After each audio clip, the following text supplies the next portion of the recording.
Graça e a paz, irmãos. Eu convido você a continuarmos a nossa meditação, agora na carta de Paulo a Tito, capítulo 3, na continuidade do que meditamos da última vez, agora no versículo 4 e versículo 5.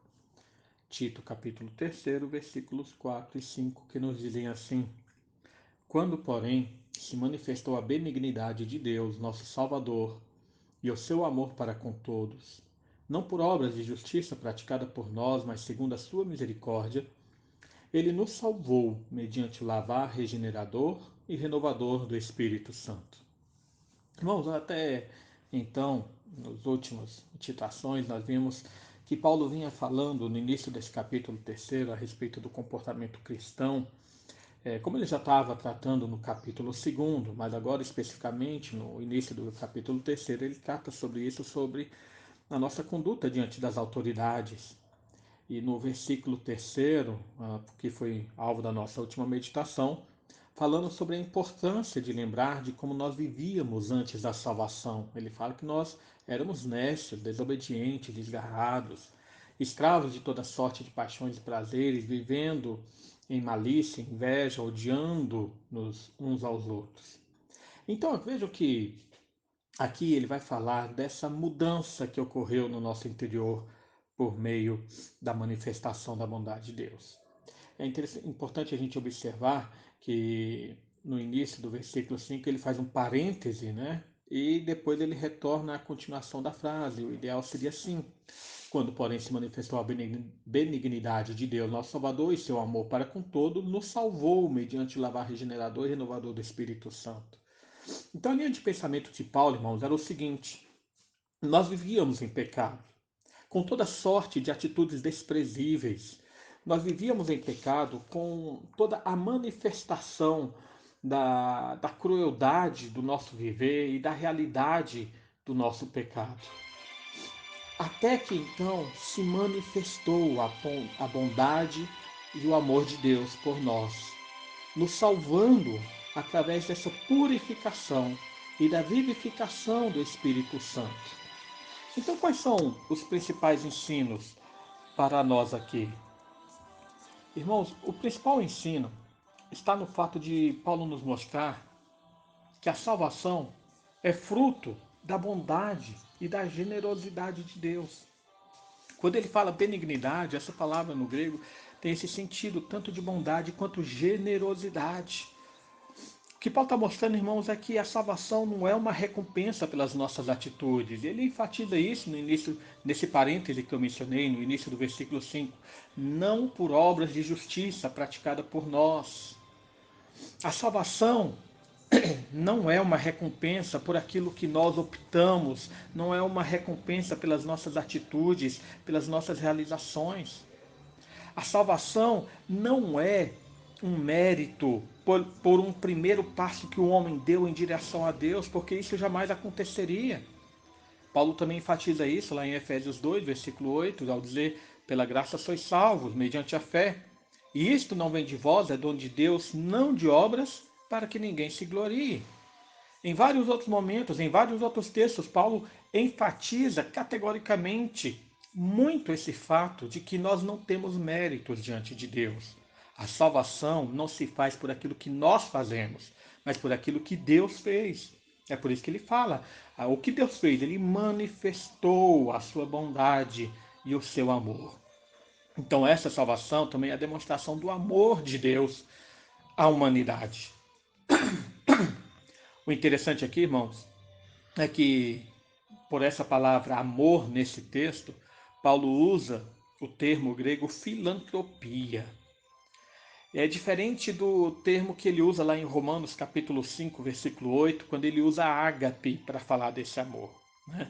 Porque o termo filantropia mostra esse amor aos homens, esse amor a toda a humanidade, enquanto ágape é um amor sem a espera de uma recompensa. Né? Lá em Romanos 5,8 ele fala: Deus prova o seu próprio amor por nós pelo fato de ter Cristo morrido por nós enquanto nós éramos ainda pecadores. Né? Mas aqui Paulo fala que Deus mostra essa filantropia à humanidade. Por quê? Bom, nós devemos lembrar que Paulo está ligando essa ação divina a ação humana anterior. Ele estava falando que, embora o homem viva em pecado, quando deixado aí por si mesmo, embora o homem viva debaixo dos seus prazeres e debaixo da escravidão das suas paixões, e por causa disso ele mereça todo o derramar da ira de Deus.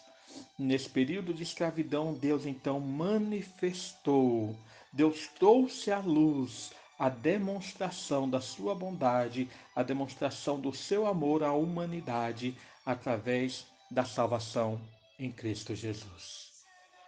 Se fosse por mérito, toda a humanidade seria lançada no inferno por causa do seu pecado. Se fosse por mérito, não haveria um salvo, nenhum sequer. Então, nesse período de negridão, Deus manifesta sua bondade, seu amor a toda a humanidade, enviando o seu Filho para a salvação. Irmãos, o que Paulo quer expressar aqui é que há uma esperança para esse homem decaído. Há salvação em Jesus. Por isso ele fala lá em Romanos 10:13 que todo aquele que invocar o nome do Senhor será salvo. Os homens, a humanidade toda pode ver e poderá confirmar que Deus foi bondoso com ela, porque não mandou todo ao inferno, mas ali do inferno tirou alguns para demonstrar o seu amor.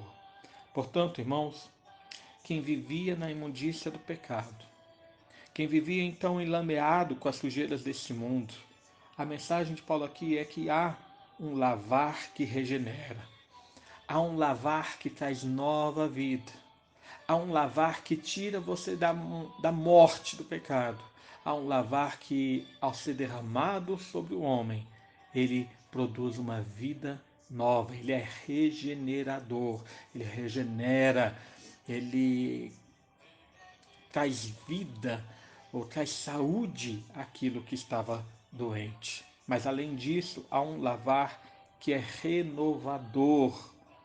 Ele não apenas traz vida, mas ele traz um novo vigor. É como se tivéssemos a imagem daquelas pessoas, infelizmente, que nós temos essa imagem, daquelas pessoas que vivem na Etiópia, que apenas sobrevivem com toda a miséria, com toda a sujeira, com toda a sorte de doenças. Mas então, quando Deus manifesta a sua bondade, quando Deus manifesta o seu amor a toda a humanidade, Ele então também traz consigo a salvação, que traz limpeza, purificação, traz vida e traz um vigor novo ao seu povo. E tudo isso ocorre pela ação do Espírito Santo.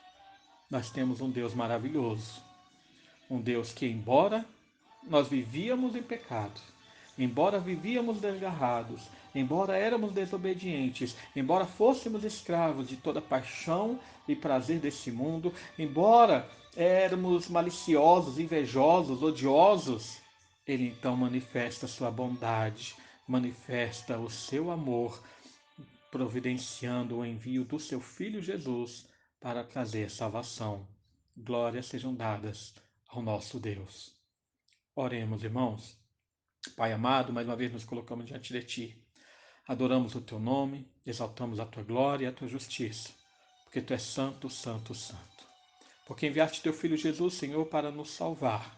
E por meio dele, Senhor, também enviaste Teu Espírito Santo para aplicar em nós a salvação, que nos lava, que nos regenera, que nos purifica, que nos revigora, que nos vivifica. Te adoramos, ó Pai, porque por nós mesmos não tínhamos esperança. Por nós mesmos não tínhamos nenhum mérito, mas tudo isso foi efeito da Tua graça sobre nós e por nós. Abençoa, Senhor, o Teu povo para que confie somente em Ti, e ninguém mais além de Ti, do Teu Filho Jesus, para que essa salvação se realize de forma plena e completa no meio do Seu povo. É o que nós pedimos, em nome de Jesus. Amém.